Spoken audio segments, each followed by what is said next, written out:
du monde qui va arriver. Donc, le webinaire va commencer. Bonjour à toutes et à tous, hein. Merci de votre présence, de nous rejoindre pour ce webinaire consacré au ESPO et ESPR, établissement de préorientation et de réadaptation professionnelle. Donc, c'est des ressources qui sont précieuses dans l'accompagnement de nos agents publics, notamment en situation de handicap, mais pas que, nous allons voir tout à l'heure. Mais pourtant, ça demeure encore très peu sollicité, alors qu'ils peuvent répondre à nos besoins, des besoins concrets en matière d'évaluation, d'orientation, de remobilisation. Donc, on accueille aujourd'hui des experts. Madame Catherine Girard, donc je vous laisse vous présenter. Bonjour, Catherine Girard, directrice de l'innovation et de la formation à la FAGER, qui est la fédération de l'ensemble des établissements de réadaptation professionnelle en France. Nous accueillons aussi Sylvain Quignou. Sylvain Quignou, donc ergonome, psychologue du travail et au CRM, je vous dis bonjour. Et puis, j'interviendrai par rapport à l'accompagnement que nous proposons ici aux agents de la fonction publique. Et Madame Olivia Hoffmann. Bonjour, donc je suis chef de projet handicap au sein de la collectivité européenne d'Alsace et je vais intervenir pour témoigner sur l'accompagnement notamment du CRM. Et nous avons aujourd'hui Fabrice Goertz, notre directeur territorial handicap. Bonjour Céline, bonjour à toutes et à tous. Donc je suis Fabrice Goertz, je travaille donc pour le FIPHFP en tant que directeur territorial donc pour la région Bourgogne-Franche-Comté et j'assure modestement en fait le remplacement de Monsieur Philippe Créner qui est le DTH Grand Est, puisque là il est en convalescence et vous reviendra bientôt. Et je vous transmets d'ailleurs ses regrets de ne pas pouvoir être présent. Voilà Céline. Alors aujourd'hui, les employeurs publics sont de plus en plus confrontés aux situations complexes, hein, d'agents qui ont des restrictions d'aptitude ou qui sont en arrêt long, ou se pose la question d'une reconversion professionnelle qui va être souhaitée, voulue, voire même parfois dans certaines situations forcée, hein, du fait de la problématique de santé. Donc, la question qui revient souvent, c'est vers qui orienter, quel levier on peut activer, parce qu'il y a énormément de dispositifs qui sont existants pour sécuriser les parcours. Et pour le coup, la réadaptation professionnelle est l'un d'entre eux, de dispositifs. Et on va voir comment il va s'articuler au niveau des autres dispositifs. Donc, elle offre un accompagnement global qui prend en compte la santé, le projet professionnel, la formation. Et grâce à ce webinaire, je l'espère, que tous nos intervenants, en plus, ils l'ont bien préparé. On va mieux comprendre l'offre de service des établissements de la réadaptation professionnelle. On va repérer ensemble les moments clés de la mobilisation dans vos pratiques RH grâce aux témoignages concrets et opérationnels de Madame Hoffmann. Et ça va nous permettre de croiser effectivement voilà, les différents regards, hein, de l'expert national et de l'opérationnel. Donc aujourd'hui, on va avoir une présentation du réseau de la réadaptation professionnelle avec Catherine, hein, qui est présente. Donc je lui laisse la main. Merci. Et puis, je te laisse passer les diapos en revanche. Voilà, on va passer à la suivante. Et puis, je pense à la suivante aussi. Voilà, alors la FAGER, pour rappel, c'est la Fédération des associations groupements d'établissements de réhabilitation du handicap. Elle a été fondée donc en 1944 et elle regroupe l'ensemble des établissements de réadaptation professionnelle de France. Donc, elle fédère donc tous ses adhérents et son siège est à Paris. Donc, sa mission, bien entendu, est de fédérer, d'accompagner l'ensemble des professionnels, de les former, d'encourager les partenariats et de veiller à l'évolution des pratiques, mais aussi à l'évolution de la réadaptation professionnelle, en sachant que je vais y revenir, mais que la réadaptation professionnelle est un droit, est un droit inscrit depuis de longues dates dans la loi et qu'il n'est pas juste question de dispositifs d'accompagnement, mais de vraiment répondre à un droit des personnes de pouvoir bénéficier d'un accompagnement pour participer à la vie sociale et professionnelle. Je te laisse peut-être passer.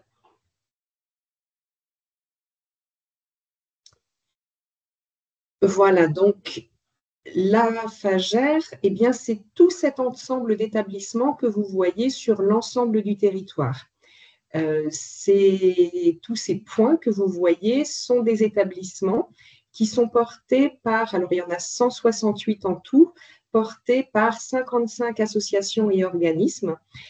Ces associations et organismes ont été créés tout au long du XXe siècle, à partir environ de la fin de la Première Guerre mondiale, et pour certains dispositifs de manière plus récente, et ont répondu à des besoins de reclassement des personnes à l'issue des Premières puis Deuxième Guerre mondiale, ou alors de reclassement des personnes suite à des maladies de longue durée, donc des sanatoriums qui offraient la possibilité de se reclasser par la suite.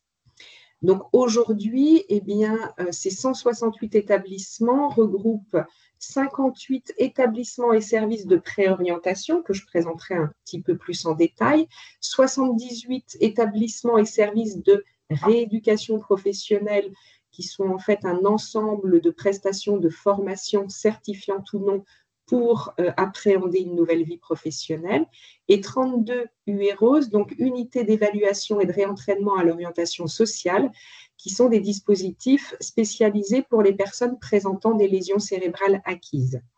En tout, la FAGER accompagne 20 000 personnes par an, et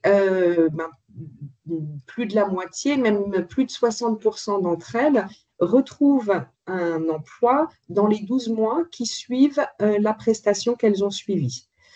Et pour les établissements qui proposent des formations certifiantes, 74% des apprenants eh bien, obtiennent un diplôme à l'issue de leur formation. Parce que nous répondons à un droit, nous appartenons en fait à la solidarité nationale, et à ce titre, eh bien, nous bénéficions d'un financement de l'assurance maladie pour chaque personne que nous intégrons dans nos dispositifs.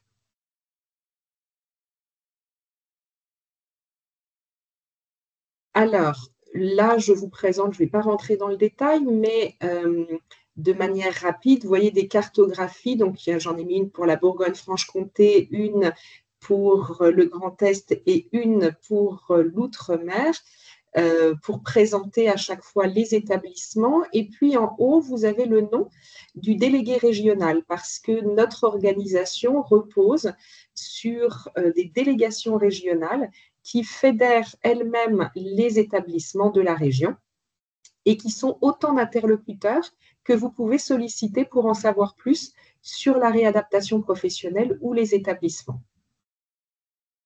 Voilà, je te laisse passer. Alors, un tout petit rappel, parce que ce n'est pas inintéressant quand même, sur ce qu'est la réadaptation. Donc, lorsqu'une personne présente une problématique de santé qui l'éloigne de la vie sociale et de l'emploi, eh bien, elle va vivre un certain nombre d'aventures, des arrêts maladie, il peut y avoir des hospitalisations, des soins, de la rééducation fonctionnelle ou non, un certain nombre d'allers-retours entre toutes ces étapes.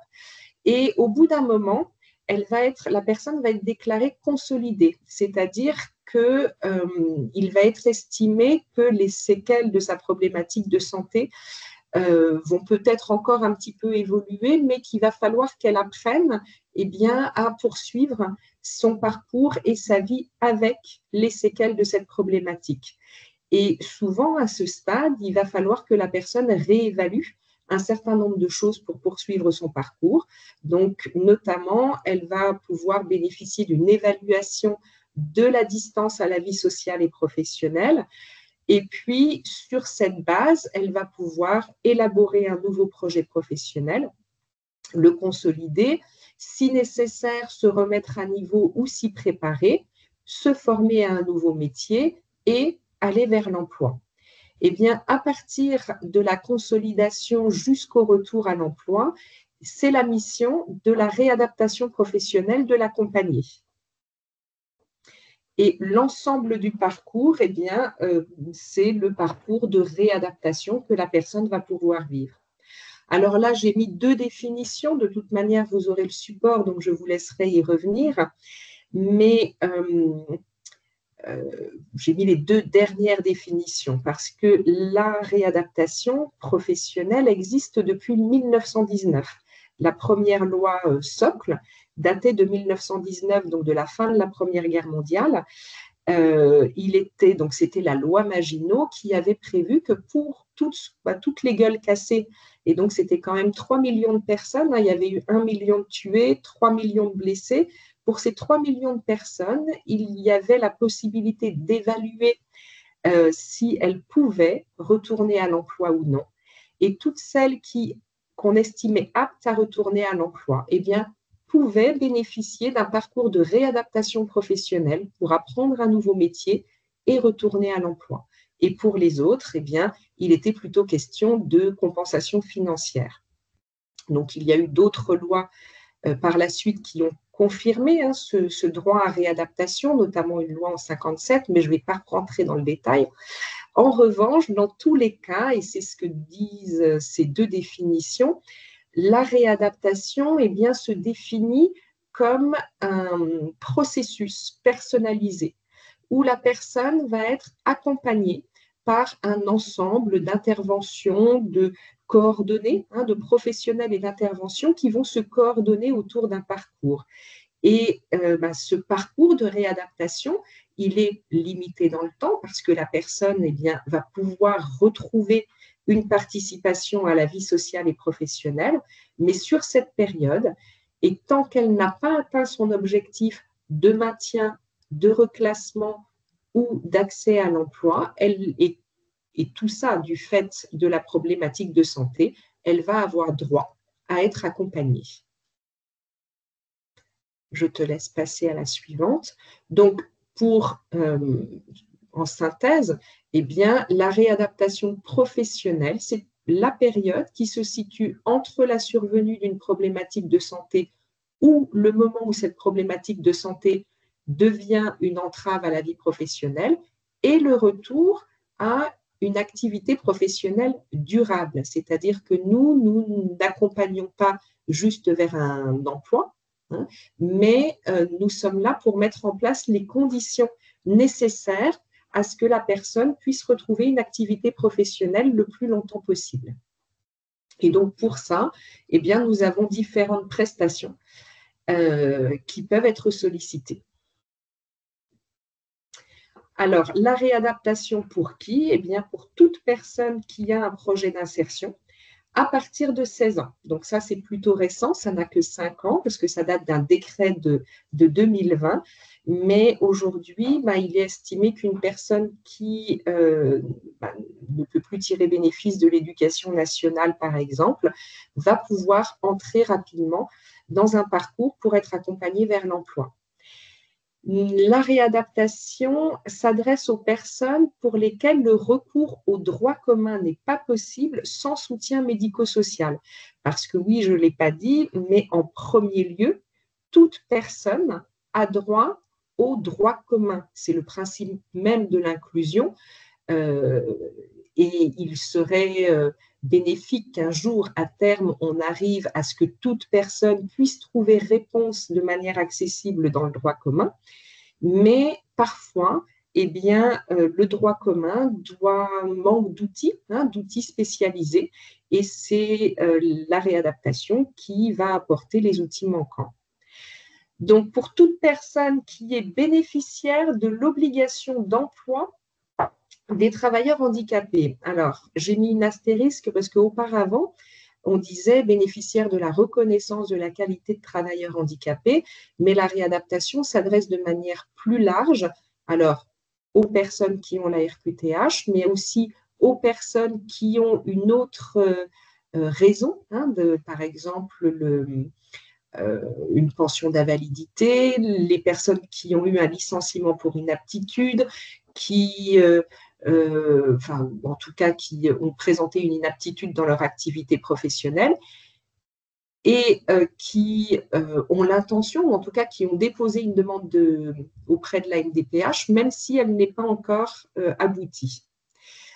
Et pour la majorité de nos prestations, eh bien, la CDAPH, donc la Commission des droits et pour l'autonomie des personnes handicapées, va se positionner justement sur la possibilité d'avoir accès à la réadaptation.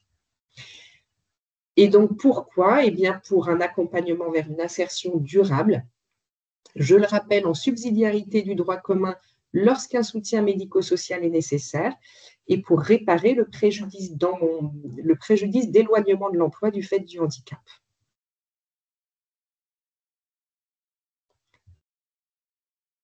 Alors, les prestations principales que propose la réadaptation professionnelle, eh bien, il y a donc l'UEROS, unité d'évaluation et de réentraînement à l'orientation sociale, qui s'adresse à des personnes donc, qui ont des lésions cérébrales acquises, par exemple un traumatisme crânien, mais ça peut être aussi une maladie dégénérative qui va toucher le cerveau, dès lors que cette problématique entraîne des troubles cognitifs. Lorsqu'une personne a présente des troubles cognitifs, il va falloir donc les évaluer, en mesurer l'impact et puis mettre en place un programme pour adapter son environnement, alors pour créer un équilibre entre la personne et son environnement au regard de ses besoins en matière d'autonomie, en matière d'orientation, en matière de vie professionnelle, etc. Donc, c'est une équipe dédiée qui va permettre l'évaluation de l'impact de ces troubles et proposer un plan de réentraînement, de reclassement à la vie sociale et professionnelle. La particularité des UEROS, c'est que lorsque la personne va changer de situation, eh bien, parfois, elle n'arrivera pas, du fait des troubles cognitifs, à rééquilibrer elle-même sa vie professionnelle ou sociale, par exemple un déménagement, une nouvelle vie de famille, ou alors une problématique au travail. Et ça peut être le cas, une situation est stable dans un service, et puis l'équipe change, le manager change, et la personne ne pourra pas seule retrouver un équilibre. Dès lors, l'équipe de l'UEROS pourra réévaluer et remettre en place un plan de compensation. Les ESPO, donc les établissements et services de préorientation, ont une double vocation. La première, c'est de l'évaluation, là aussi. Ce dispositif donc, qui peut durer jusqu'à 14 semaines permet d'évaluer l'impact du handicap ou des handicaps sur la vie professionnelle de la personne. Lorsque les maisons départementales des personnes handicapées doivent prendre une décision alors d'orientation, est-ce que la personne relève du milieu ordinaire ou du milieu protégé, de la formation dans le droit commun ou de la réadaptation, ou même se poser la question de est-ce qu'on met en place une compensation financière, eh bien, elle n'a pas toujours les éléments qui lui permettent de le faire dans le dossier de demande. Donc, elle peut envoyer la personne en préorientation pour évaluer ses possibilités de travailler. Donc, évaluation professionnelle, mais aussi et surtout évaluation médico-psychosociale. La deuxième vocation, c'est l'élaboration d'un nouveau projet professionnel pour permettre à la personne de rebondir sur une seconde partie de parcours.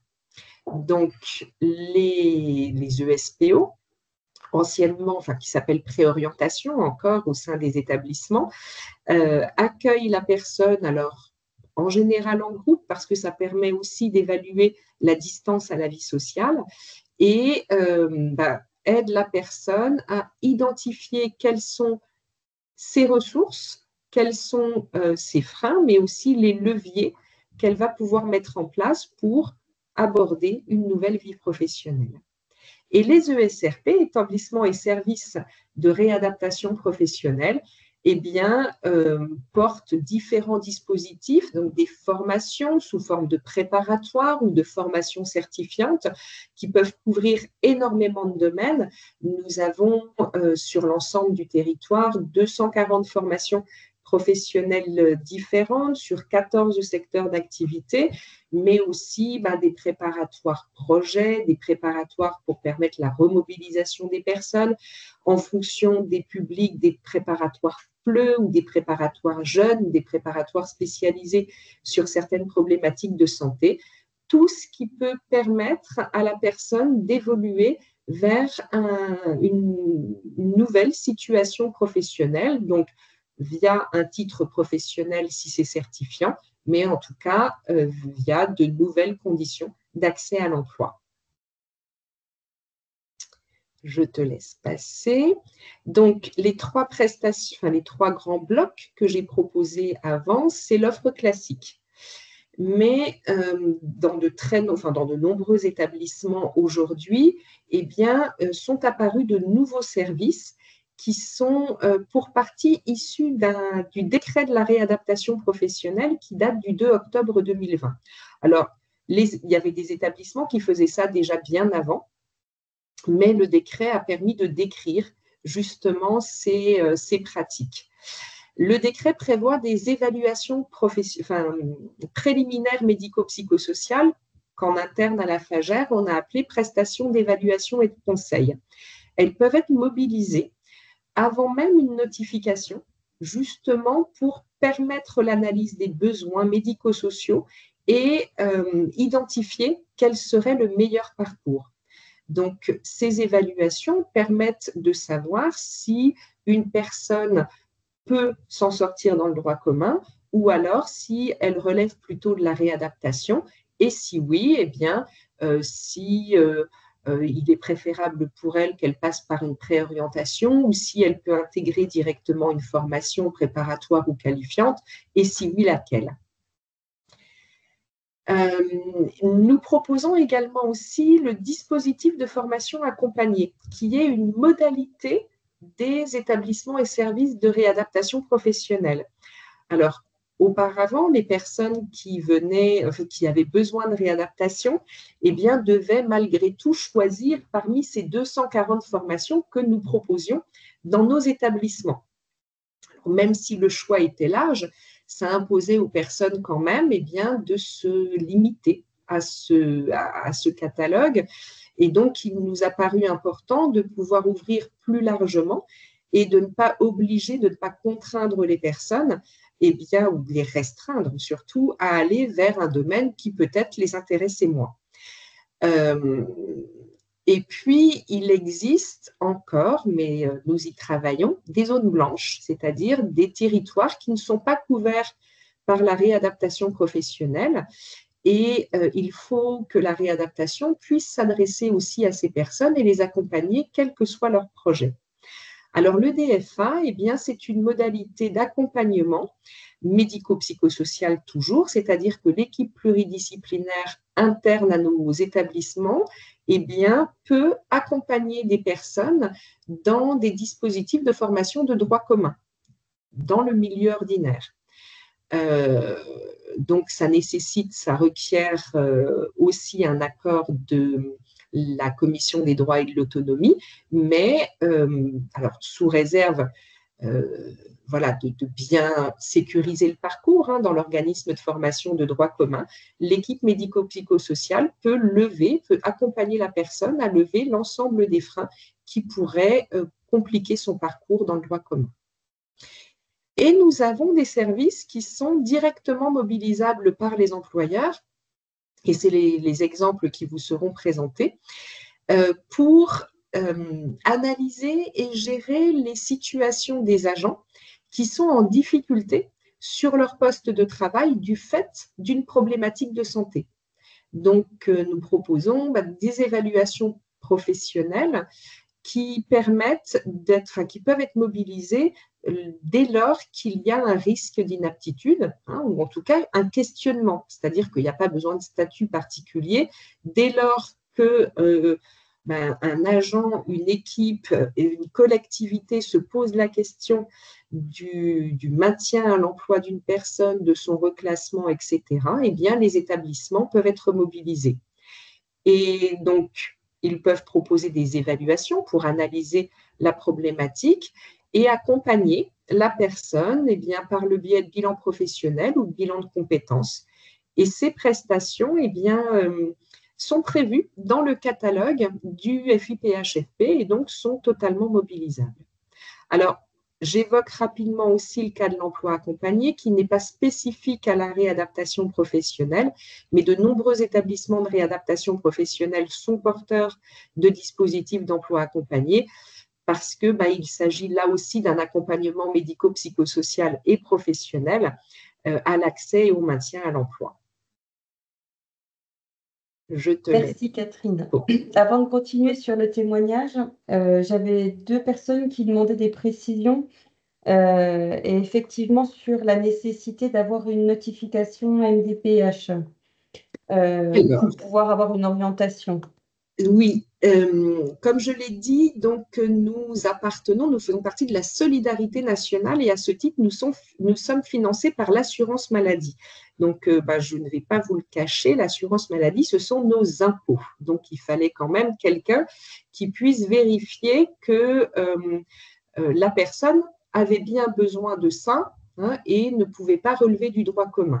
Eh bien, c'est la maison départementale des personnes handicapées qui évalue justement ce besoin et qui va notifier, donc donner un accord si la personne relève de la réadaptation professionnelle. Donc ça, c'est le cas pour l'UEROS, les ESPO et les ESRP. Alors, il est possible aussi pour les employeurs, s'ils le souhaitent, de pouvoir prendre en charge eux-mêmes les parcours. Hein, on peut imaginer que parce qu'une préorientation est nécessaire, un employeur, même sans accord de la Commission des droits et de l'autonomie, fasse appel à l'établissement et l'établissement recevra la personne avec plaisir, mais en revanche, ça sera à la charge de l'employeur. Et je ne vais pas vous mentir, les établissements médico-sociaux sont un petit peu chers quand même parce que nous faisons appel à des expertises, donc de médecins, d'ergothérapeutes, de psychologues, et de plateaux techniques qui représentent quand même un certain coût. Donc tout est possible, mais c'est vrai que dès lors qu'il est question du financement de l'assurance maladie, l'AMDPH va devoir notifier. En revanche, les évaluations préliminaires dont je parlais précédemment ne relèvent pas de ce champ et donc il n'est pas nécessaire d'avoir une orientation de la CDA pour ça. Si bien qu'il est tout à fait possible, et d'ailleurs tout ce qu'il y a sur la diapo que vous avez encore à l'écran. C'est donc tout à fait possible d'initier, de mettre en place un certain nombre de choses avant même de définir si la personne, elle a besoin d'une préorientation ou d'une formation. Hein, il y a quand même de nombreux outils qui sont mobilisables. Et j'ai même envie de dire qu'en amont même de tout ça, contacter un établissement de réadaptation professionnelle pour se poser la question juste de ce qui serait bien à mettre en place n'a jamais rien coûté à personne, c'est-à-dire que là, vous pouvez le faire sans aucun problème et les établissements, ça fait partie de leur mission de répondre à toutes ces questions. Merci.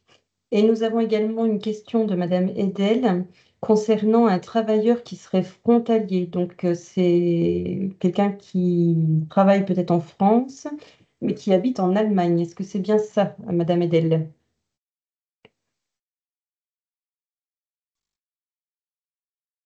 Oui, c'est ça. Je pense que c'est ça, oui.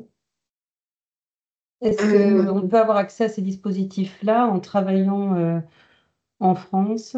Alors, si la personne travaille en France dans la fonction publique, ah oui, c'est une bonne question, dites-moi. C'est effectivement une bonne question. Moi, j'ai eu plus souvent des parcours de personnes qui habitaient en France et travaillaient à l'étranger. Et notamment des personnes qui travaillaient en Suisse, et là, ça ne posait pas de problème. Mais c'est vrai que je pense que la Commission des droits et de l'autonomie, c'est celle de là où habite la personne.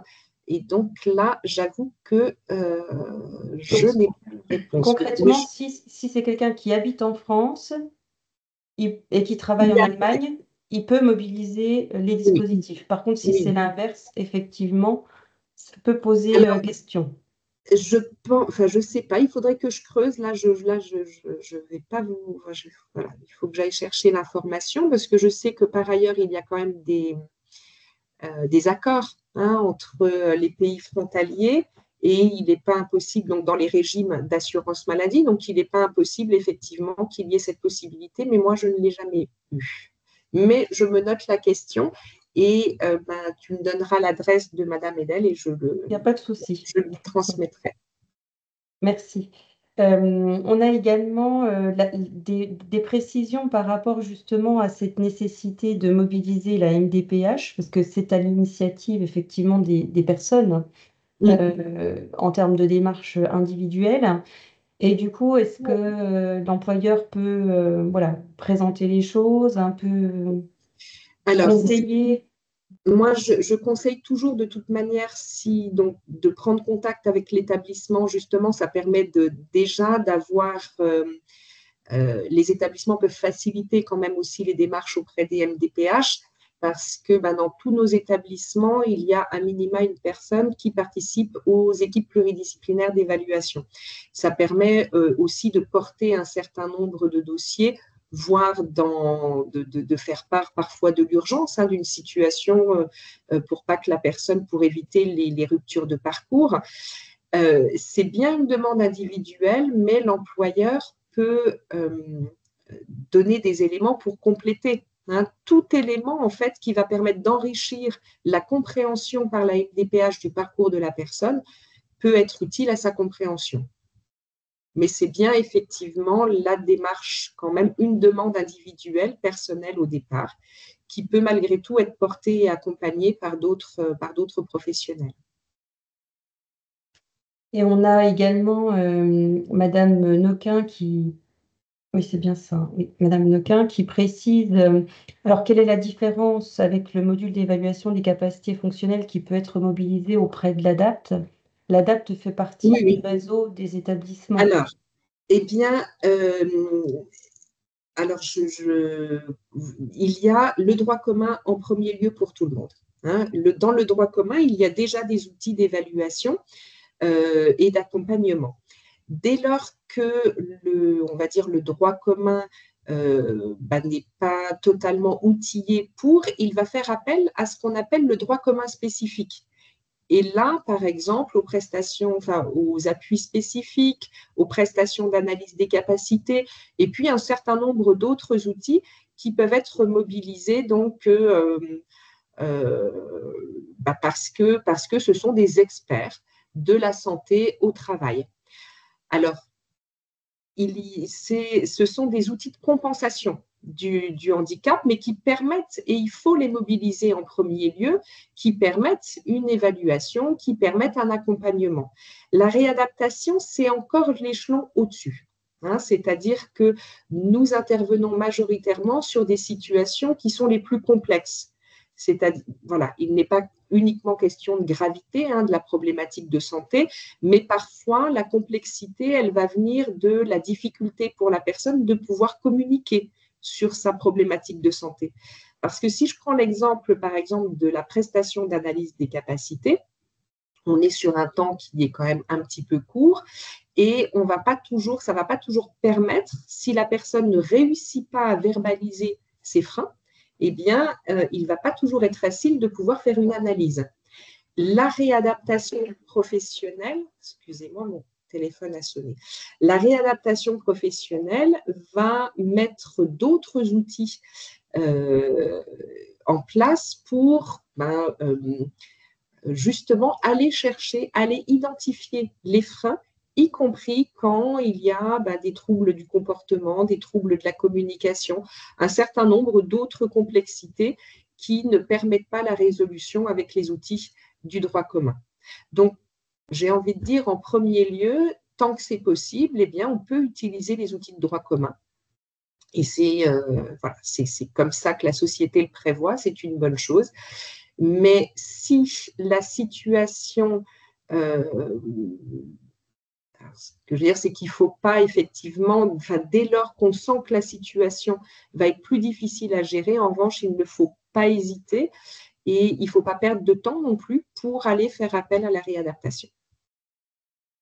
Et du coup, ça me donne envie de rebondir directement auprès d'Olivia, justement, au niveau opérationnel. C'est vrai qu'avec ces dispositifs-là, concrètement, vous les avez articulés dans vos pratiques professionnelles auprès de la collectivité européenne d'Alsace.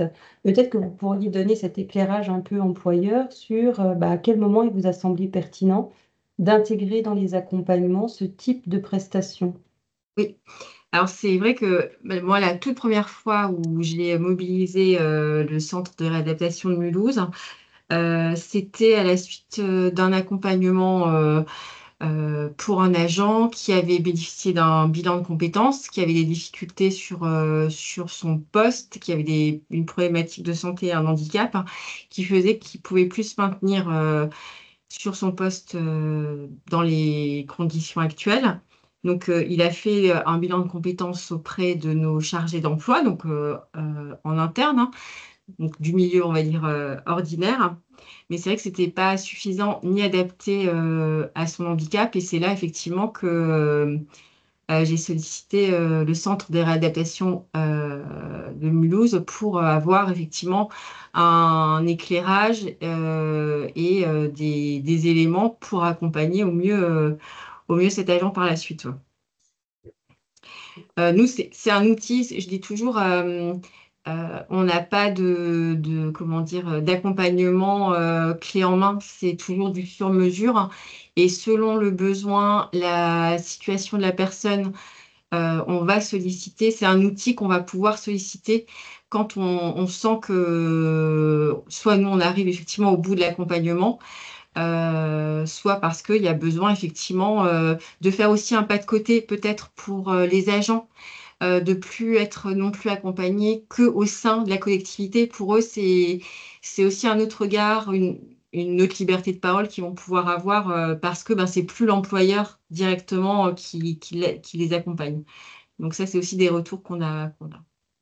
Vous avez des agents, effectivement, le fait que les autres dispositifs un peu spécifiques soient axés plus compensation, lien avec le milieu de travail, laisserait un peu moins de liberté aux agents de se livrer, en fait, sur les freins globaux qu'ils peuvent avoir par rapport à leur situation de handicap. C'est un peu ça que j'entends. Tout à fait. Et puis c'est aussi de se dire, finalement, peut-être que tout est possible au sein de ma collectivité, mais peut-être pas, peut-être autre chose ailleurs. Et c'est pas toujours évident peut-être de dire ça à son employeur, même s'il est là pour vous accompagner, que peut-être demain, le nouveau parcours professionnel que j'ai envie de construire, ça sera autre chose. Et peut-être que c'est même pas quelque chose qu'on s'autorise à penser tant qu'on est accompagné. On va dire un peu en huis clos dans son administration, sa collectivité. Là, c'est aussi se dire tous les champs des possibles peuvent être envisagés. Et du coup, Sylvain Quignou, pourriez-vous nous préciser un petit peu justement qu'est-ce qu'apportent ces actions dans l'emploi, ces dispositifs, ces outils qui sont mobilisables? Est-ce que vous pouvez nous dire quelques mots? Alors effectivement, c'est une relation de confiance qui se joue entre le prestataire, enfin, ceux qui accompagnent euh, tous ces dispositifs, mais entre l'employeur, le prestataire et puis donc le salarié. Et l'espace, le temps qui est donné au salarié, ça permet aussi une prise de recul, et puis peut-être s'ouvrir à des possibles auxquels on n'aurait pas forcément imaginé ou qu'on n'aurait pas forcément abordé d'emblée avec son employeur. Ça n'empêche pas que dans un second temps, dans un travail de collaboration, ce soit redonné, reformulé, expliqué à un employeur pour expliquer justement comment on peut imaginer la suite. C'est parfois aussi lié pas forcément qu'à un poste de travail ou un emploi, c'est pas aussi lié à une organisation du travail qui fait que en fait, la personne ne peut pas, ou dans sa situation de santé, continuer sur le poste tel qu'il est décrit. Donc en fait, on s'appuie sur ce qu'on pourrait dire d'une situation écologique dans le sens où on prend en compte tous les paramètres qui interviennent sur le plan social, sur le plan personnel, sur le plan relationnel avec ses collègues et bien sûr la santé, pour faire un décryptage, un diagnostic et là-dessus construire quelque chose, d'évaluer et d'accompagner en même temps, en fait. Donc, de ce que j'entends, moi, c'est que l'ensemble des dispositifs peuvent répondre et couvrir à un certain nombre d'étapes du parcours de l'agent. Donc, à quel moment on peut mobiliser, Madame Hoffmann, ça et pour quelles raisons en fait? Qu'est-ce qu'on va chercher comme réponse quand on mobilise ces services? Alors, déjà, nous, c'est vrai que c'est souvent, les agents peuvent être accompagnés par plusieurs acteurs et sont souvent accompagnés par plusieurs acteurs au sein, en tout cas, de la CEA. On est une très grosse collectivité, donc ça peut être la porte d'entrée, ça peut être le médecin du travail, qui va voilà, nous alerter sur une situation complexe. Ça peut être les assistantes sociales du personnel, ça peut être les chargés d'emploi, ça peut être la mission handicap. Donc déjà, effectivement, c'est des portes d'entrée multiples. Et après, on fait ben voilà, un constat, qu'est-ce qui a été, enfin, où on en est, qu'est-ce qui a été fait, qu'est-ce qui peut être fait, de quoi l'agent a besoin. Et c'est à partir de là, effectivement, que, encore une fois, dans notre boîte à outils, on va se dire, ben, tiens, là, effectivement, on a déjà testé un certain nombre de choses. Il y a besoin d'un bilan qui va vraiment être adapté entre les besoins de la personne, le fait, effectivement, qu'elle soit en situation de handicap, et ce qu'on va pouvoir lui proposer pour la suite, que ça soit, comme dit, au sein de notre collectivité ou ailleurs. Mais c'est ça aussi qui est très important, c'est que ça va être quand on les envoie faire ce bilan-là. On sait aussi que il y a des fois même des agents qui ont déjà des idées de suite de projets professionnels, etc. Et des fois, bah, c'est vraiment pas possible. Ou au contraire, qui pensent qu'il n'y a plus grand-chose à faire ou qui n'ont pas des compétences et ils prennent conscience d'autre chose. Mais c'est vrai que, en tout cas, nous, on active ces prestations quand on a déjà, on va dire, fait un peu le tour de tout ce qui peut être mis en place dans le milieu, on va dire, ordinaire et les outils qu'on a au quotidien. On pourrait Et rajouter que ça pourrait se faire en amont, enfin en amont, en aval plutôt, avant de faire un parcours, de demander un parcours de préorientation, hein, déjà de réfléchir comment se maintenir dans l'emploi ou comment élaborer une ouverture vers une autre fonction et ne pas s'arrêter là sur son poste actuel. Ça permet en fait de répondre aussi peut-être plus rapidement, hein, par rapport à des questions et du salarié et de l'employeur quand l'orientation est en jeu, quoi. Et du coup, justement, Monsieur King, vous aviez exposé différents outils, notamment le diagnostic personnalité santé-emploi. Voilà, qu'est-ce qu'il apporte concrètement? Parce que c'est vrai qu'il y a des interrogations sur est-ce que ces dispositifs-là euh, nous permettent vraiment d'avoir accès aux restrictions médicales, à avoir une vision claire de là où en est la personne, de ce qu'elle peut faire, ce qu'elle peut pas faire, ce qu'elle pourrait mobiliser peut-être par ailleurs, etc. Donc peut-être que vous pouvez nous en dire quelques mots de ça. Alors, oui, alors le diagnostic personnalisé santé-emploi, l'idée, c'est d'allier un temps d'évaluation et un temps d'accompagnement, hein, et qui se fait, on va dire, hors les murs, puisque le salarié, finalement, est invité à venir au centre de réadaptation sur une petite semaine pour rencontrer un certain nombre de professionnels, enfin des experts, chacun dans son domaine, hein, psycho, médecins, ben aussi les ergothérapeutes, neuropsychologues s'il faut, des formateurs aussi pour peut-être évaluer des capacités de travail, hein, qui sont en jeu ou qui seraient mobilisables pour la suite du parcours. En fait, c'est avoir un retour le plus complet possible, hein, de ce que vit la personne en temps d'évaluation, mais aussi de repérer un peu comment elle s'intègre dans un lieu collectif. Hein, au centre de réadaptation, il y a beaucoup de monde, où donc il y a aussi des règles de vie collective, il y a un rythme de travail à retrouver, hein, des consignes qui sont données.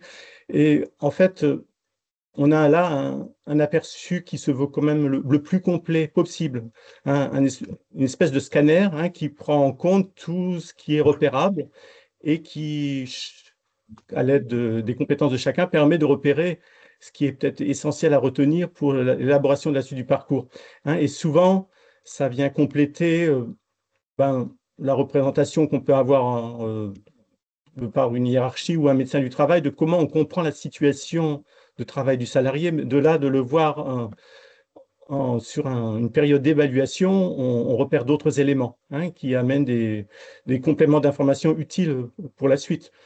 Et c'est aussi le fait de la durée, hein, qui est intéressant, parce que finalement, la personne, l'agent lâche aussi, hein, ce qui est peut-être difficile, arrive peut-être à exprimer des explications qui jusque-là n'étaient pas venues jusqu'à lui. Enfin, il s'est confronté à plein de situations diverses, hein, et uniquement sur une semaine d'évaluation et d'accompagnement, les résultats sont autres, hein. Donc, c'est sûrement un temps riche pour le salarié, pour l'employeur, et puis c'est toujours riche de savoir aussi comment on peut ouvrir à un nouveau projet professionnel. Et du coup, vous pourriez peut-être nous présenter quelques situations un peu concrètes pour voilà, montrer ce que ça a pu donner comme bénéfice, Oui, comme alors retour. parfois c'est des situations résumées, hein, mais déjà sur la prise de recul, pour un salarié, par exemple, une dame qui est arrivée suite à un accident de la route avec de sérieuses séquelles physiques, et la reprise de travail est proposée, mais sur le plan cognitif, c'est très compliqué pour la personne pendant sa reprise.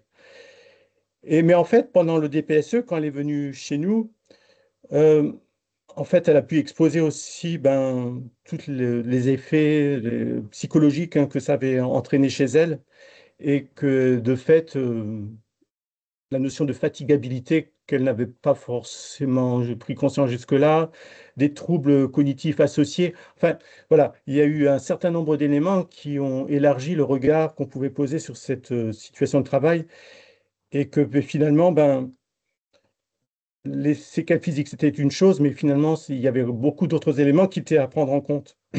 Et du coup, là, ça allait jusqu'à la proposition d'un mi-temps, hein, parce que en raison de la fatigabilité, et aussi de pointer les tâches les plus adaptées, hein, et mettant moins en jeu des aspects de mémoire et de concentration. Ça, c'est un exemple, hein. Il y a une autre personne qui, jusque-là, a été appareillée, et toujours appareillée, hein, pour un problème de surdité, de naissance, hein. Et l'employeur exprime qu'il y a une difficulté comportementale entre cette personne et ses collègues. Le médecin du travail, lui, évoque de probables difficultés cognitives, hein, en termes de mémoire. Mais en fait, lors du DPSE, il n'y a aucun problème cognitif qui ressort, hein. Et ce qui apparaît par contre, c'est que les consignes de travail et les informations qui puissent être données à cette personne, ça a besoin d'être fait dans un lieu clos, calme, de reformaliser, enfin voilà. Et c'est là qu'on comprend que dans sa situation de travail au quotidien, toutes les informations généralement passent entre deux portes. Il n'y a pas forcément un temps dédié, hein, à la transmission des informations. Et du coup, la personne est face à une incompréhension totale de ce qui lui est demandé. Donc, en fait, ça touche là plutôt à l'organisation du travail, hein, qu'une histoire simple de comportement. C'est revoir comment chacun peut communiquer mieux, et s'exprimer de telle façon qu'il y ait un travail d'équipe, hein, qui soit favorisé. Voilà.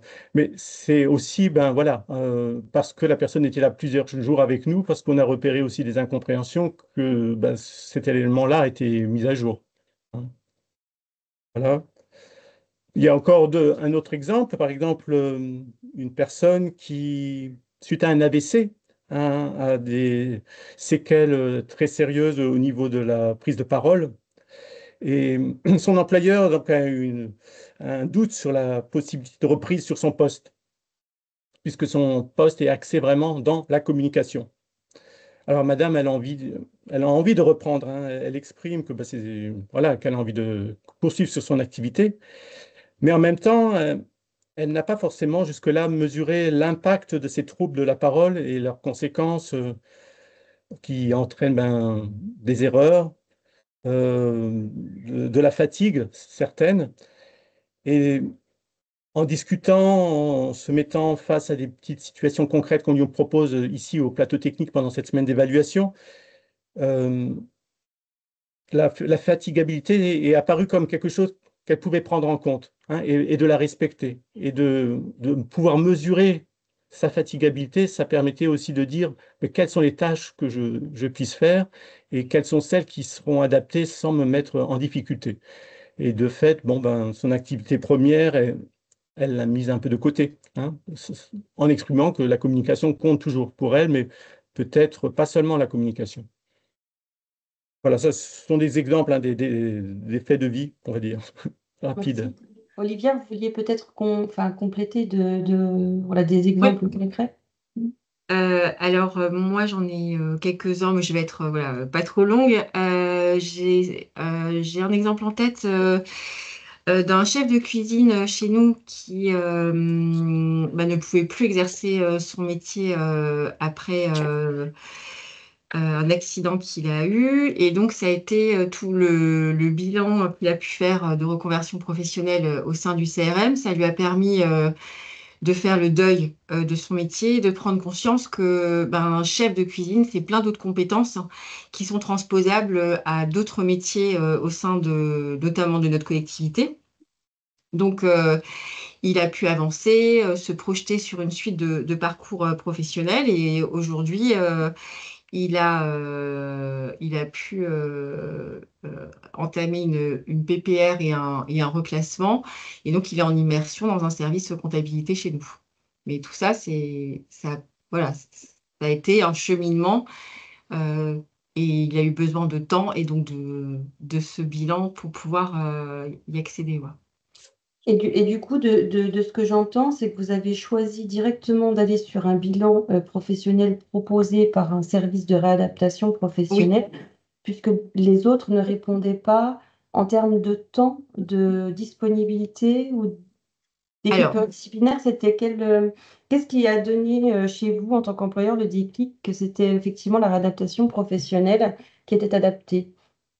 c'est quelqu'un qui avait été suivi, très suivi, hein, suite à la problématique de santé, hein, qui a été quand même subite et violente. Donc, il y a eu une hospitalisation assez longue, après une prise en charge dans différents services. Et c'est vrai qu'au départ, il y avait quand même l'espoir, et pour lui et pour nous, qu'il reprenne son poste. Donc l'idée, c'était de reprendre en temps partiel thérapeutique, en tenant compte hein, des aménagements. Il y avait eu une étude de poste qui avait été faite pour voir effectivement si cela était possible. Et sur le papier, c'était possible. On avait d'ailleurs aussi fait un atelier de sensibilisation avec ma collègue Cécile Magnier, qui est donc mon homologue dans le 68, pour justement expliquer aussi un peu aux collègues ce que ça pouvait être, parce que la pathologie pouvait engendrer aussi des réactions un petit peu vives, etc. Donc pour un peu rassurer aussi l'équipe, leur dire que bah voilà, on était aussi là, que voilà, c'était plutôt très encadré et ça n'a pas du tout tenu.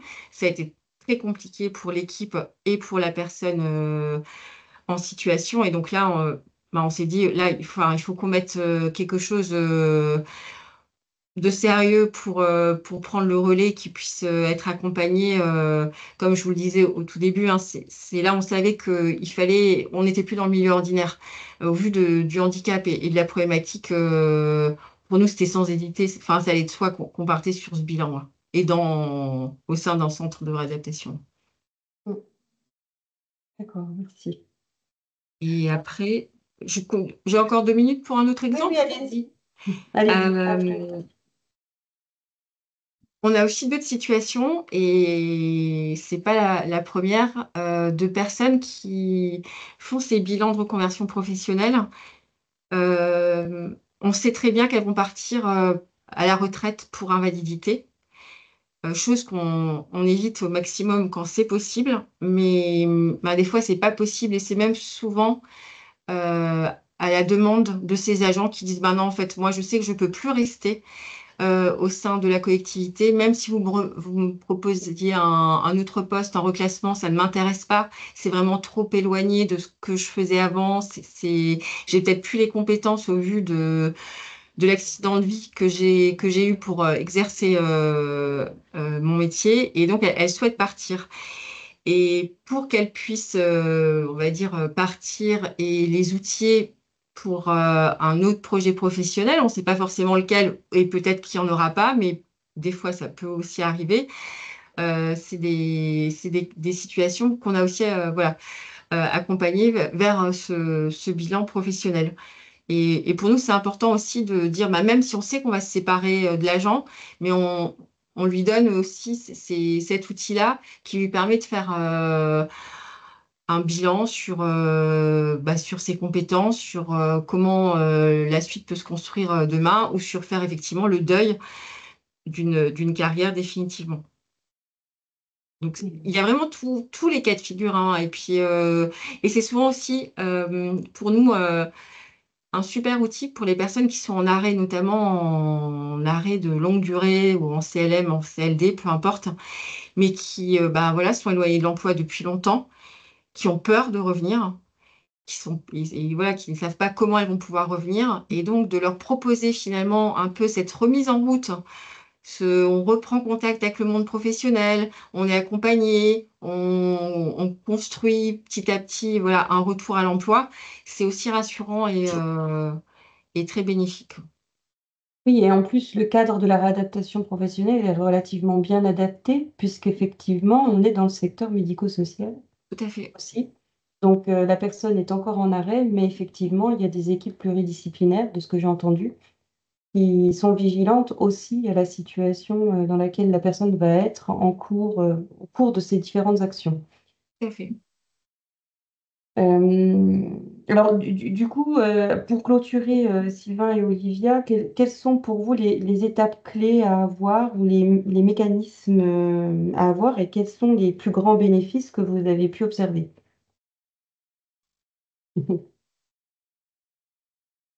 Sylvain, vous voulez y aller ou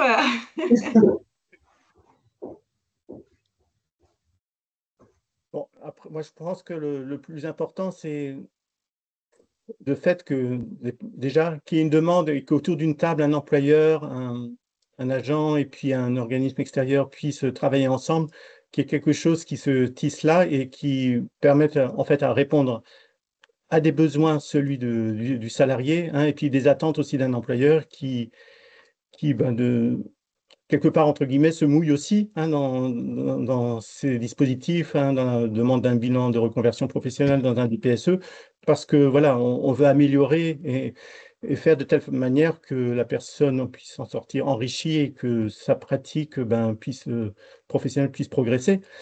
Et ben voilà, c'est ce climat de confiance, aussi un esprit de transparence, hein, et d'avancer ensemble. Moi, je trouve que c'est quelque chose qui est un peu magique, mais en fait qui peut exister, hein, et qui peut très bien fonctionner.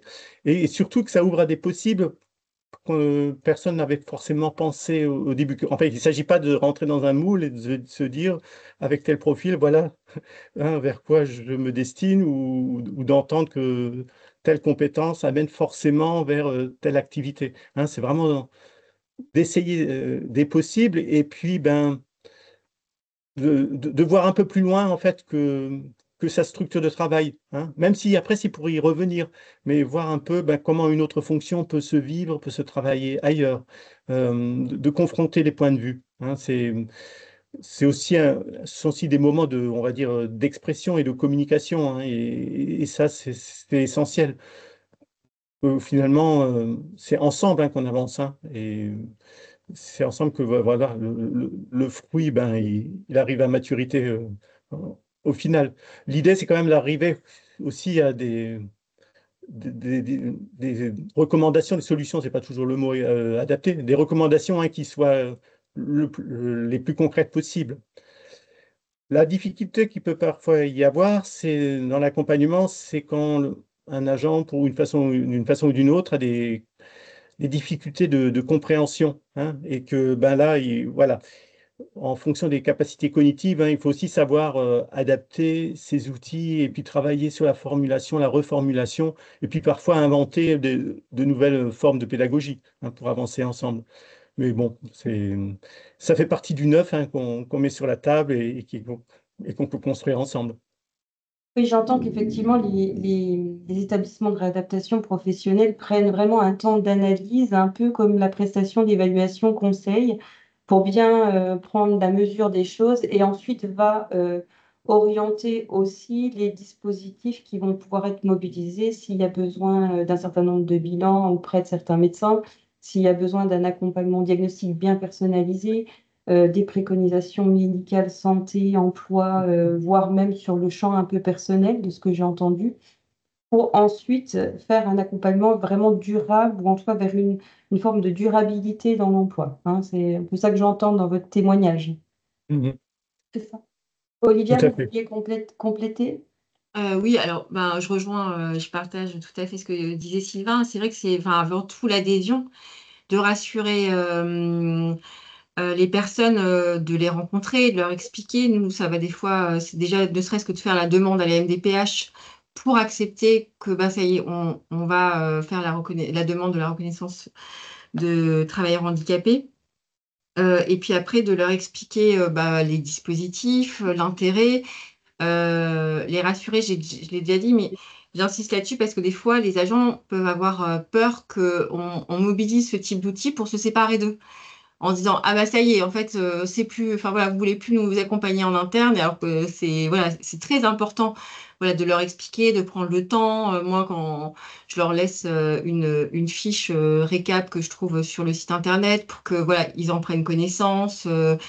Et puis, je leur dis aussi, moi, j'ai peut-être, je pense à cet outil, mais si on n'est pas sûr, c'est ça qui est précieux aussi, c'est pouvoir se rapprocher du CRM pour bah, leur demander aussi, parce que bah, moi, je suis pas médecin, j'ai pas cette compétence médicale, donc c'est important aussi d'avoir cette ressource, de se dire, bah, là, je pense que c'est un bilan pro qui serait adapté ou un DPSE, mais si ça se trouve, je suis pas du tout dans la bonne direction et donc eux aussi vont pouvoir nous accompagner. Donc c'est à la fois un travail, on va dire, co-construit en interne entre l'agent et toutes les personnes d'une collectivité ou d'une administration. Et encore une fois aussi un travail avec les partenaires, quoi. Bien, merci. Donc, on voit effectivement que ça va être riche d'enseignements, que c'est très utile de mobiliser la réadaptation professionnelle. Et là, Catherine, pour le coup, il y a des questions sur bah, les modalités de mobilisation, le coût financier de l'ensemble de ces dispositifs-là. Donc, je vous laisse reprendre la main. Oui, oui, oui. Alors, bah, je ne sais pas, je continue à dérouler parce que je sais que les prochaines diapos, voilà. Donc, quand même un point effectivement sur la pluridisciplinarité parce que c'est une exigence du médico-social, c'est-à-dire c'est pas un choix, on se dit pas ah tiens ça va être sympa, on va faire du pluridisciplinaire, c'est notre métier. Ça veut dire que les décisions qu'on va pouvoir prendre ensemble ou proposer à la personne, bah, déjà se font avec elle bien entendu, et impliquent forcément qu'il y ait plusieurs regards. Hein. Aucune prestation de réadaptation se fait sans qu'il y ait à minima 2 voire 3 regards. Celui du médecin, celui d'une équipe psychosociale, hein, en fonction de la problématique de la personne, mais il va y avoir très souvent quand même un regard sur la situation familiale, sociale, etc., un regard sur la situation fonctionnelle qui, en fonction de la problématique, va être porté soit par une ergothérapeute ou une neuropsychologue, etc., un regard professionnel qui va être accompagné. Alors, maintenant, il y a des nouveaux métiers, notamment avec l'emploi accompagné, donc par des job coachs, mais aussi par des psychologues du travail, par des chargés d'insertion. Et c'est ensemble, voilà, il peut y avoir, donc, dans le cadre, par exemple, du diagnostic personnalisé, un certain nombre d'évaluations et ensuite, eh bien, les personnes se mettent autour de la table et discutent de ce qu'elles ont vu, de ce qu'elles ont compris et vont pousser parfois les analyses un petit peu plus loin quand justement ça pose encore plus de questions avant de faire des préconisations. Et cette pluridisciplinarité, eh bien, elle est obligatoire dans tous nos dispositifs et prestations.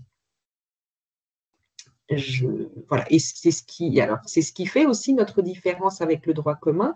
Le droit commun mobilise des experts, mais cette question de la pluridisciplinarité, c'est-à-dire de discuter chaque situation au sein d'une équipe pluridisciplinaire, c'est un petit peu le propre de nos métiers.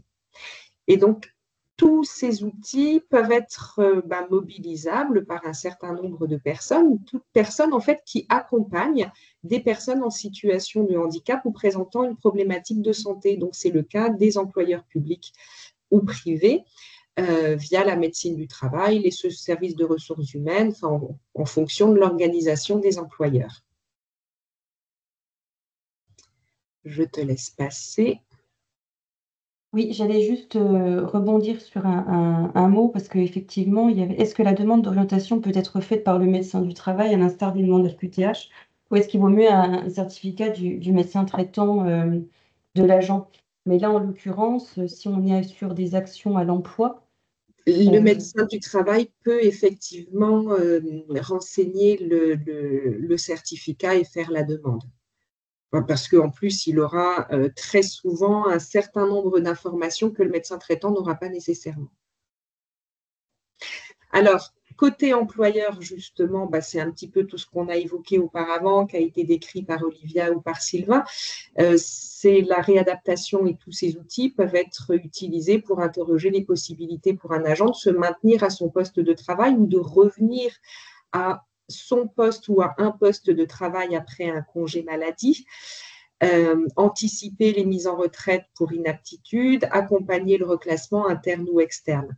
Et donc, les outils permettent d'évaluer l'adéquation santé poste de travail au regard de l'ensemble des plaintes. Et c'est vrai qu'il y a les plaintes de la personne, c'est-à-dire ce que la personne perçoit de sa problématique. On écoute aussi les plaintes de l'employeur qui peuvent être sensiblement différentes également, ou en tout cas complétées, et ce qui permet de pouvoir évaluer plus largement. La réadaptation permet d'intégrer la notion de handicap dans le parcours du salarié en fonction des besoins, c'est-à-dire que certains outils vont nécessiter un accord de la Commission des droits et de l'autonomie, d'autres non. Et ce sont les discussions préalables qui permettent justement de définir les besoins au bon endroit. Et puis, ça permet de bénéficier d'un regard tiers, un regard neutre. C'est vrai qu'une situation de santé en emploi, ça crispe la personne qui vit quelque chose au niveau de sa santé, qui a peur de l'impact que ça peut avoir sur sa vie professionnelle. L'employeur peut également vivre des difficultés à devoir accompagner une situation qu'il ne maîtrise pas totalement. Eh bien, la réadaptation, quel que soit l'outil, peut permettre de faire un pas de côté, parce qu'elle va accompagner la personne et entendre la personne sur l'ensemble des problématiques, y compris des problématiques personnelles, dont l'employeur est ignorant, et restera dans l'ignorance d'ailleurs d'un certain nombre de choses. Donc, la réadaptation peut permettre d'entendre un peu plus largement l'ensemble des difficultés et de faire des préconisations qui parfois rejoignent celles des employeurs, mais le fait que ce soit, on va dire, un établissement sans casquette justement de l'employeur, eh bien, ça peut permettre une meilleure écoute également. Alors, un autre bénéfice quand même, c'est que les personnes qui viennent en établissement de réadaptation pour des courts séjours, comme par exemple dans le cadre d'une évaluation ou des plus longs, eh bien, rencontrent des personnes pour qui cette situation de risque d'inaptitude, de risque de perdre son travail, etc., est derrière, puisqu'ils sont en train de construire quelque chose de nouveau. Les établissements de réadaptation professionnelle sont remplis d'adultes qui vont gaiement ou presque gaiement tous les jours vers une nouvelle situation professionnelle et qui peuvent témoigner à ceux qui viennent même de manière temporaire, qu'il y a des lendemains qui peuvent chanter, en tout cas qu'il peut y avoir des solutions et de l'accompagnement. Et les personnes qui viennent dans les établissements, souvent, eh bien, réussissent mieux à se projeter sur une solution et sur une sortie de leur poste de travail, de leur service et parfois même de leur collectivité en se disant, tiens, après tout, c'est vrai que j'ai toujours eu envie de m'intéresser à tel métier. J'ai fait mon métier peut-être par défaut et pourquoi pas, je pourrais me poser la question d'en changer. Donc, ça ouvre parfois aussi des perspectives. Alors, comment solliciter la réadaptation? En contactant l'établissement le plus proche.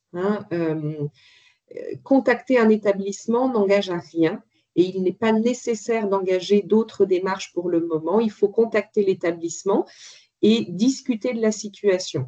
Et dans l'échange, eh bien, l'établissement pourra effectivement, donc soit vous conseiller sur ce qu'il y a possibilité de faire au sein de l'établissement.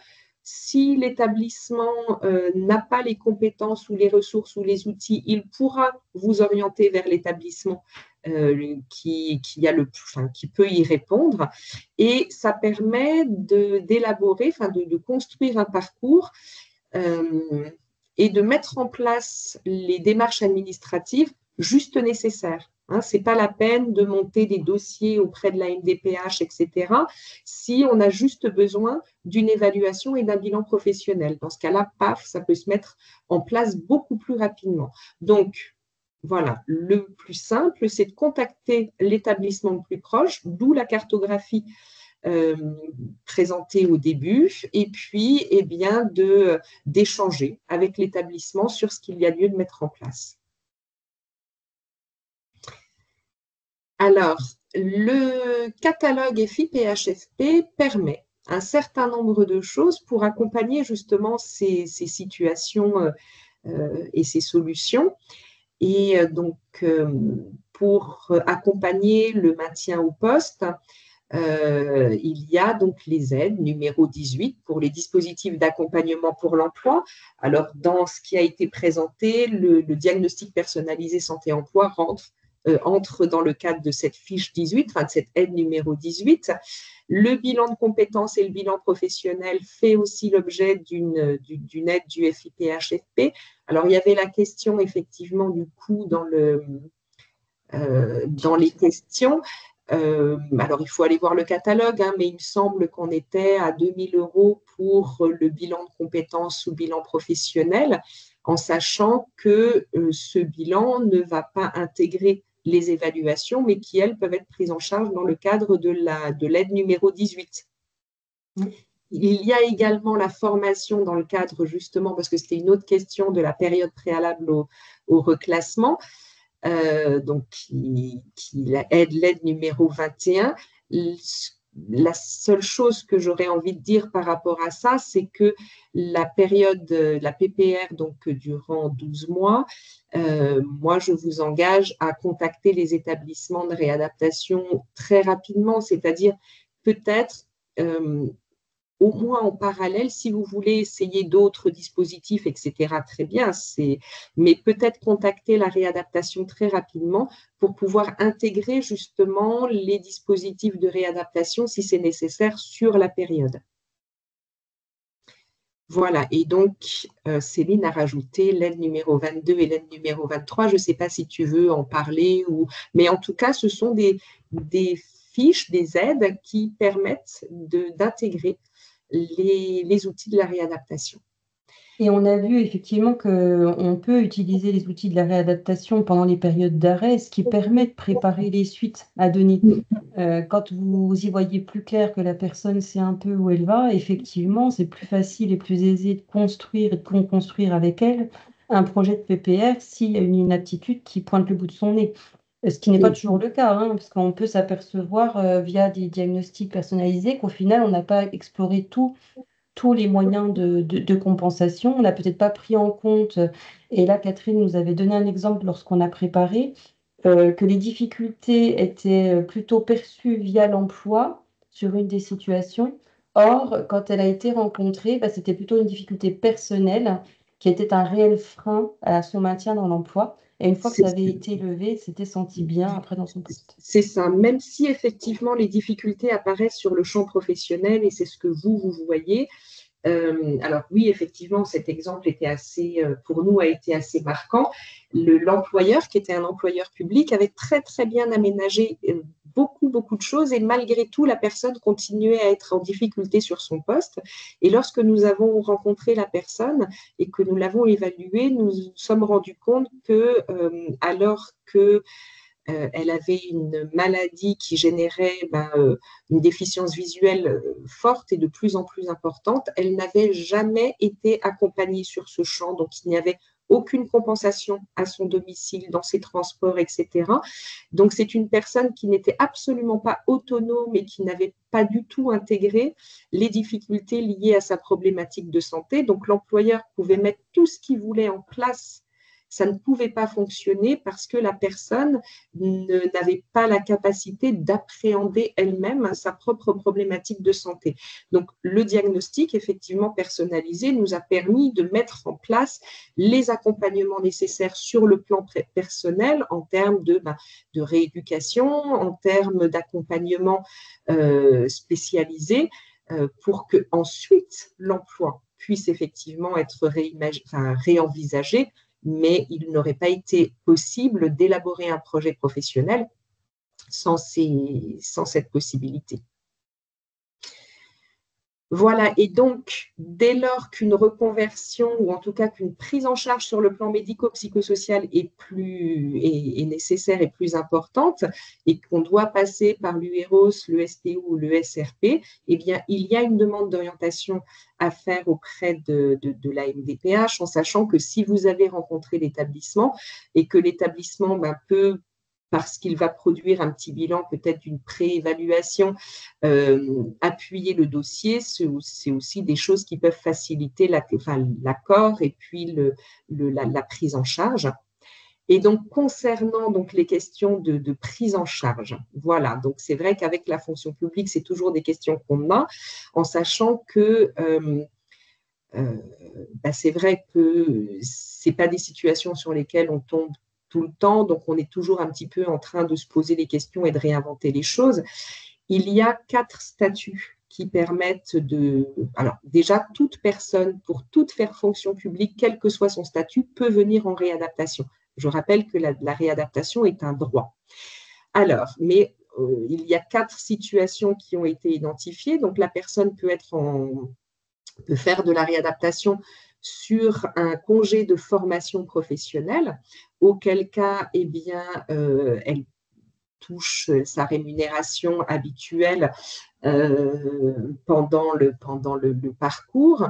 La personne peut venir en réadaptation pendant les congés maladie, auquel cas elle va toucher les indemnités journalières, en sachant que si celles-ci sont réduites parce qu'on arrive en fin de congé maladie, ou alors qu'elles s'arrêtent en cours de parcours, eh bien, la région peut prendre la suite. Parce que, et ça c'est vrai que je ne l'ai pas dit, toute personne qui intègre une UEROS, un USP ou un ESRP va prendre le statut de stagiaire de la formation professionnelle et à ce titre toucher une rémunération qui est dispensée par la région. Donc, ça ne s'applique pas lorsque l'agent est en congé de formation professionnelle, normalement pas non plus lorsqu'il est en congé maladie, sauf si effectivement son statut devait changer en cours de parcours. Lorsque l'arrêt maladie arrive à terme et puis que la personne va être mise en disponibilité, là, la personne peut venir en réadaptation également. Elle sera donc stagiaire de la formation professionnelle et touchera une rémunération qui est délivrée donc par la région. Cette rémunération est calculée sur l'ancien salaire, enfin sur le salaire précédent, avec un minima qui est, alors je ne vais pas dire de bêtises dans les centimes, mais enfin qui est, je crois, à 756 € jusqu'à un maxima de 2000 et quelques euros. Mais enfin voilà, ça c'est des choses qui de toute manière font part d'une information, donnent lieu à une information au démarrage. Et puis, la réadaptation peut se dérouler aussi sur la période préalable au reclassement. Alors, et là, ça rejoint une question qui est dans le chat, comment faire quand une formation qualifiante dure 3 ans. Alors, des formations en réadaptation qui durent 3 ans, là oui, je pense que voilà, à part la formation LIFSI, donc les formations aux soins infirmiers, je pense qu'il n'y en a pas d'autres, mais malgré tout, c'est vrai que la majorité des formations vont durer plus d'1 an quand même. Alors, sur la PPR, effectivement, il ne sera pas possible de tout couvrir. Hein, et donc, il va probablement falloir changer de statut à un moment donné. On peut arriver à la fin de la PPR et puis entrer sur un nouveau statut. Hein, donc, voilà. Mais il y a toujours, en tout cas, une solution à trouver. Et même il peut y avoir des contraintes administratives, il ne faut pas s'en tenir là pour dire, ben non, ça va être compliqué. Enfin, ça va être compliqué, ça peut, mais c'est jamais impossible. Et ça vaut le coup parfois de se compliquer un petit peu la vie, puis ça nous fait apprendre aussi pour trouver des solutions. Mais voilà, il y a des solutions, elles sont mobilisables et si vous rencontrez des contraintes administratives, il ne faut pas forcément s'en tenir là. Il y a parfois des questions à faire remonter pour qu'elles reviennent avec des solutions, mais on en trouve toujours. Alors, on a une question un peu pointue, c'est est-ce qu'une formation infirmière en pratique avancée peut être prise en charge dans le cadre du congé De formation. de formation? Et Là, là, j'ai plus envie de dire que c'est une question pour l'employeur que pour nous. ça me surprend. Alors après, il faudrait voir aussi avec la NFH, notamment si c'est dans la fonction publique hospitalière, puisqu'il y a aussi une prise en charge des coûts de formation via la NFH. Après, une personne qui est bénéficiaire de l'obligation d'emploi, Fabrice, j'ai plus en tête sur le volet formation, est-ce qu'on peut mobiliser le FIP quand on est en... J'ai plus le détail. Pour mobiliser le FIP sur... Une formation, le coût formation lors d'un congé de formation professionnelle. Normalement, non. Non, c'est bon. Normalement, on ne peut pas cumuler. Si on est pris en charge pour un congé de formation professionnelle, le FIP ne finance pas. On a un partenariat, par contre, avec la Avec la NFH. Et NFH. donc, du coup, le FIP finance, mais indirectement, avec un partenariat NFH. Et donc, il y a un rang de priorité pour les agents BO. Voilà. Ouais. Donc, c'est vraiment vers la NFH qu'il faut effectivement se tourner par rapport à ça. Après, moi, je vous rejoins, Catherine, sur le fait qu'il y a toujours des solutions. Alors après, les solutions administratives au niveau du statut est toujours un peu compliqué, mais l'anticipation permet vraiment d'amener les personnes à se positionner aussi de manière précoce et pendant les congés maladie, d'utiliser ce temps où à un moment donné, la situation de santé est vraiment stabilisée et qu'elle peut commencer à se projeter sur autre chose, pour après l'articuler avec l'ensemble des dispositifs. Que ce soit de la PPR, que ce soit des outils RH qui peuvent être mis à disposition. Après, on a déjà eu des exemples d'employeurs qui ont amené la personne à utiliser le compte personnel de formation, à terminer par la PPR, ou alors des agents qui ont commencé par la PPR et qui au final n'avaient pas abouti à l'ensemble des droits à congé maladie et pendant le temps de congé maladie ont continué la formation. Donc il y a quand même des choses à articuler. Mais c'est vrai que si plus on attend tardivement dans le parcours des agents, moins on offre de possibilités ou d'opportunités en fait d'articulation entre les uns et les autres en fait. Parce qu'on aura cette limite de 12 mois quand il y a l'inaptitude qui est posée, qui effectivement va être une échéance administrative, voire même une sortie de la fonction publique. Donc voilà, c'est un peu délicat. Après, je vous laisse reprendre la main, Catherine. voilà, c'est vrai que là, je te rejoins là-dessus. C'est pas toujours facile à savoir pour l'employeur, mais dès lors qu'on suspecte qu'une personne qui est en arrêt maladie aura des difficultés à reprendre son poste, il faut quand même. Et puis c'est là aussi, il va y avoir une différence parfois avec le droit commun. La réadaptation peut être mobilisée à n'importe quel moment, c'est-à-dire qu'on n'est pas obligé d'avoir un avis, enfin d'être en risque d'inaptitude ou d'avoir, voilà, c'est la réadaptation, vu qu'elle s'adresse à la personne, peut être mobilisée pour qu'on se pose la question. Et c'est vrai que bon, les congés maladie, dès lors que la personne, alors effectivement, est en capacité, en tout cas, de réfléchir, parce qu'on va pas, on n'accompagne pas les personnes totalement lorsqu'elles sont, par exemple, hospitalisées, etc. Quoique, j'ai vu qu'il y avait des gens de Comet. Comet accompagne de manière précoce aussi, hein, et peut prendre et peut accompagner également à ce moment-là. Mais plus tôt on aidera la personne à pouvoir se projeter sur quelque chose, et plus vite il y aura des solutions et pour elle et pour l'employeur. Hein, donc, puisqu'il n'y a pas de réserve à la mobilisation de la réadaptation, on peut rencontrer les personnes dès lors qu'elles en ont besoin. On n'a pas besoin d'attendre qu'elles aient un statut particulier pour les rencontrer. Voilà.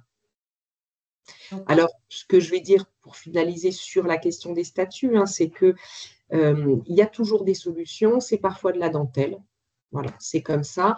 Contacter les établissements. Si les établissements, parce que ça arrive aussi, peinent à trouver des réponses, Céline répond à beaucoup de questions.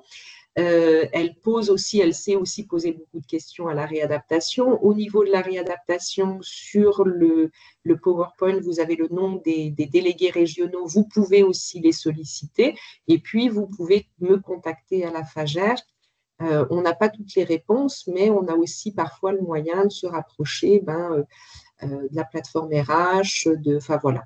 Hein, mais on a l'obligation de moyens de trouver des réponses pour les personnes qui ont besoin de réadaptation. Alors, avant de vous redonner la main sur la réadaptation professionnelle, on offre aussi d'autres outils à nos employeurs. Je voulais juste vous informer que vous allez recevoir une fiche pratique, hein, pour tous les participants qui reprend l'ensemble des échanges avec justement la réadaptation, qui, pourquoi, pour qui et comment. Donc, on va retrouver la présentation de la FAGER, pour qui on va pouvoir mobiliser ces dispositifs-là. Vous retrouvez les informations qui ont été données avec, on sait mobilisable à l'initiative de qui, et s'il y a une nécessité de notification MDPH. Hein. Et vous allez retrouver également tout ce qui est en lien avec la prise en charge financière au niveau des ESPO et ESRP. Hein, où on reprend les statuts et on précise effectivement l'aspect rémunération, couverture AT-MP et les frais qui sont engagés sur le transport, l'hébergement et le coût de la prestation. Ça nous tenait à cœur que vous ayez cette lisibilité par la suite de ce webinaire, et vous retrouvez également sur les actions dans l'emploi tout ce que les intervenants vous ont apporté comme information, et notamment les contacts en région que vous allez pouvoir aussi solliciter pour prendre attache. Et vous avez en face de chacun des points sur lesquels les actions dans l'emploi sont possibles, les aides mobilisables avec voilà, comment dire, les aides du FIPHFP mobilisables, et pour quels bénéficiaires justement c'est mobilisable. Voilà. Donc ça, c'est quelque chose qui vous sera envoyé avec la présentation, bien entendu, pour que vous ayez l'ensemble des éléments par écrit. Voilà, pour ce petit aparté. Désolée, Catherine. Non, mais très bien. Et comme la réadaptation ne s'arrête pas qu'au maintien dans l'emploi. Voilà, donc nous accompagnons 20 000 personnes par an qui se forment à un nouveau métier et qui voilà, ont des titres, ont des compétences. Et ce sont autant de personnes qui peuvent ensuite être embauchées dans vos collectivités sur différents métiers. On a 14 secteurs d'activité. Et donc, voilà, se rapprocher des établissements de réadaptation, ça permet aussi d'avoir accès à ce vivier.